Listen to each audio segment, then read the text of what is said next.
I am Dhananjayan, external faculty of PCRA, Petroleum Conservation and Research Association. It is coming under the Ministry of Petroleum and Natural Gas Department. Today, I have a great opportunity to conduct the youth program in School of Media, Tech.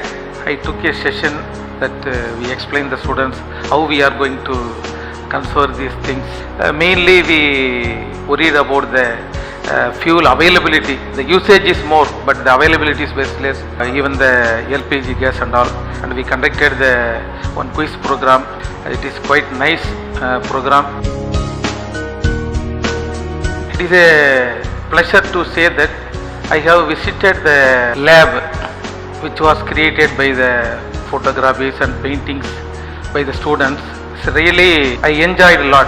They mostly covered the eco-friendly nature, pet animals, the farmer's field, simple cycle, temples, the aged peoples, working peoples, little birds and animals.